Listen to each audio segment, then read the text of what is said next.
Today we're going to be covering the Nutrition and Behavioral Guidelines for Success. We'll also talk through your medication instructions as well as your diet progression. As you know, the intragastric balloon is a great tool for weight loss, but we do know that there are some important principles that will help you to use this tool most effectively. We use an acronym in our office called WEPNSS, WEPNSS, that's going to highlight these guidelines to make them easier to remember. So the W stands for that hydration. This is the solid foundation of any weight management program. It is important to drink consistently throughout the day. Your goal is going to be at least 64 fluid ounces, which is like 8 cups or 4 bottles of sugar-free, non-caffeinated, non-carbonated drinks.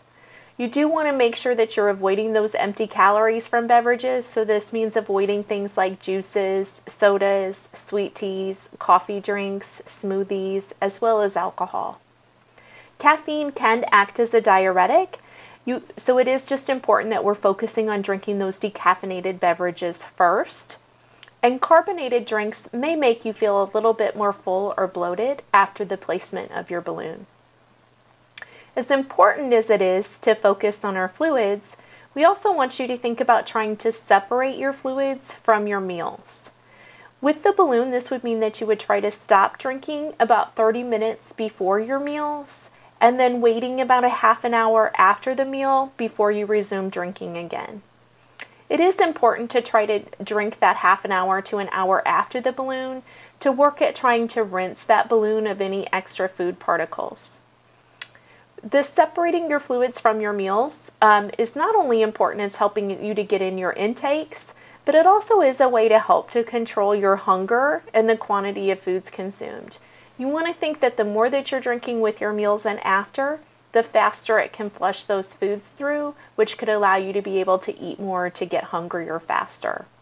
Just be really mindful about the process of eating, focusing on eating slowly, taking small bites, chewing those foods really well. The E of our weapons is the exercise. Exercise not only burns calories, good for our overall health, but anytime you're in an active weight loss phase, we don't just break down fat mass, you can break down lean muscle mass as well. You just have to be using those muscles to tell the body to conserve them.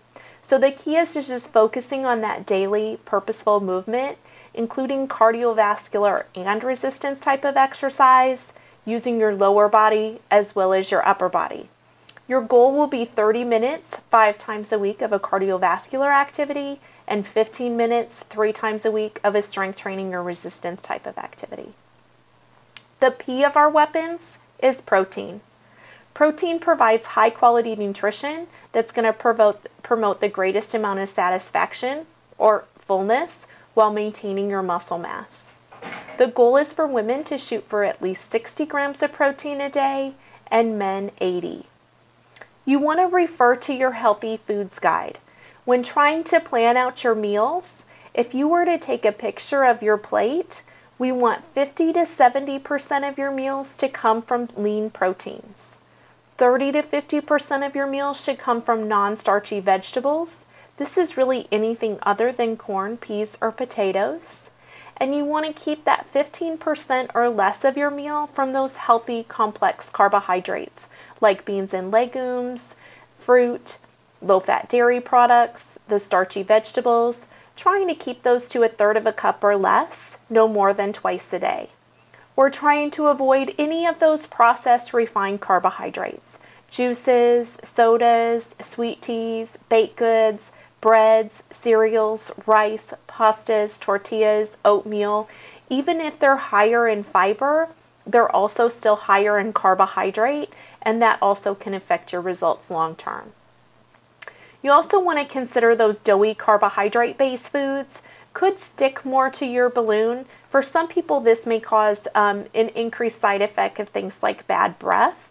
So it is important to limit those doughy carbohydrate-based foods. Make sure that you're rinsing your balloon by drinking after those meals. The N of our weapons is the no snacking or grazing. This is one of the most important guidelines. We want to make sure that you're eating at least twice a day, but no more than 3 times a day. Snacking is really considered any calories that you're consuming in between meals, liquid or solid, healthy or non-healthy. You want to kind of think about this idea of purposeful fasting and hydrating in between your meals. So you're enjoying your meal, you're fasting, you're hydrating. You enjoy your meal, you're fasting and hydrating. It's pushing into that next meal that helps as far as with those long-term results. We all eat for reasons other than hunger at some point. Social, tired, bored, stressed. So it's really important that you use this time to identify what those situations may be for you, trying to work to come up with alternatives. Because it does only take an extra 100 calories every day for a year to be equivalent to 10 pounds.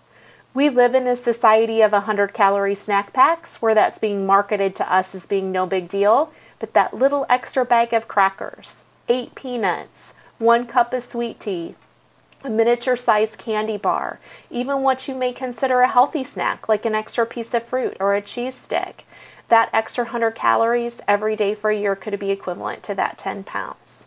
So it's important that we try to keep that eating to mealtime, focusing on those fluids in between meals. The first S is your supplements. It is a good idea to try to take a multivitamin and mineral supplement every day, particularly while your balloon is in place and you have that limited food intake, to try to prevent the risk of developing nutritional deficiencies.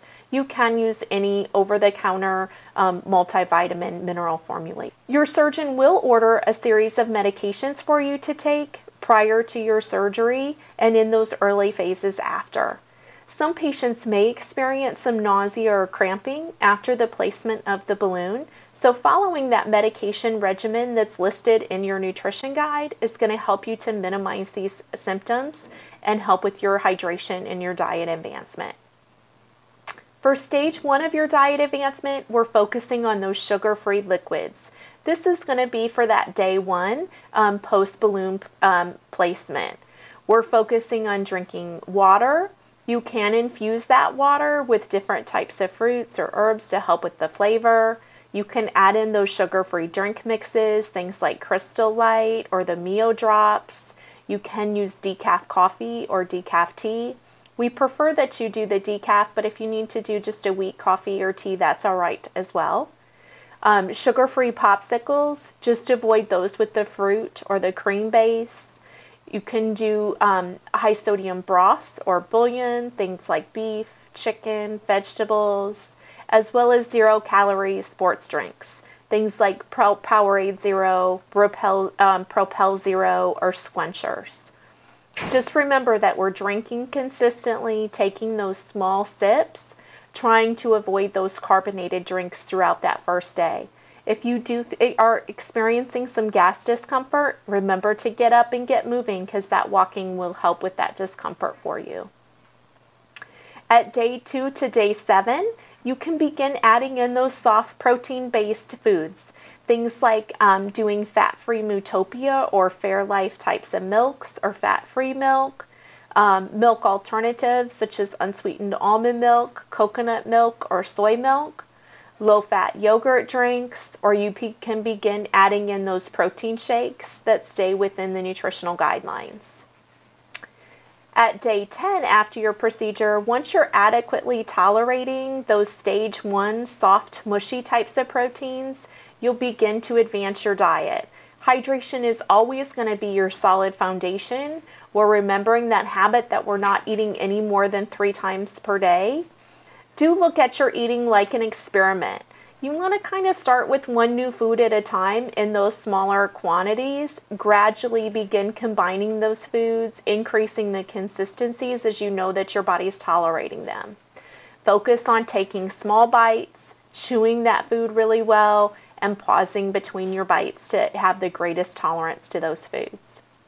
It can be a good idea to focus on tracking your intakes to assist you and your providers in evaluating your program. You can use any sort of written type of tracking system. We do have a variety of pen to paper templates on the website. Other patients will choose to use different smartphone apps or websites, things like MyFitnessPal, to be able to track their intakes.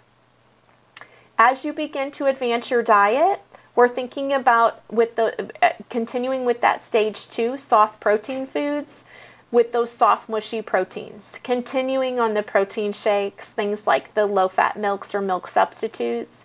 You can also begin doing things like the beans or legumes. You can certainly boil and steam and mash your own, or you could use things like fat-free refried canned beans. Scrambled eggs can also be a good place to start with. You want to remember that we get the protein from the eggs from the egg whites. It doesn't mean that you can't do the whole egg, but focusing on that egg whites is going to give you that greatest amount of protein. You can also do different types of cheeses, things like reduced fat cottage cheese, 2% shredded cheese. A lot of patients like doing things like part skim mozzarella string cheese sticks because it's easy to take those small bites and chew them really well. Greek yogurt can also be a good option for your diet progression. The reason that we choose that Greek yogurt is that it's higher in protein compared to the regular yogurt that only has like 5 or 6 grams of protein. You're going to get about 12 to 15 in the Greek yogurts. You can also do small amounts of well-cooked vegetables. You just want to look at those as like a condiment to your meals. Make sure that you're focusing on your protein-based foods first. And you're gradually going to advance to those more textured types of proteins. Adding more consistency with your eggs.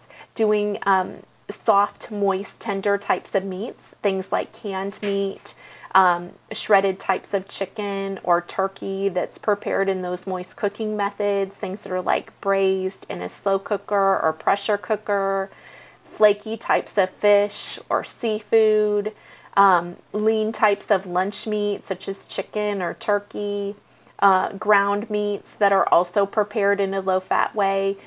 Can be other good options as you're advancing those diet. Once you hit about week 3 and you know that you're comfortably tolerating those stage 2 foods, you're going to begin to advance into more of that maintenance phase. Remember, we're always focusing on protein first. You're always focusing on that purposeful fasting in between meals, not eating more than 3 times per day, trying to keep those meals less than 30 minutes. Focusing on staying well hydrated in between meals. We're choosing those meals based on high quality lean proteins and those non-starchy vegetables. But this is when you'll begin to focus on adding in those more solid lean types of proteins, and those softer proteins will become kind of your secondary or backup choices. Once you know that you're comfortably tolerating at least 2 ounces of those solid lean proteins, then you do want to consistently be working around your plate, adding in those non-starchy vegetables.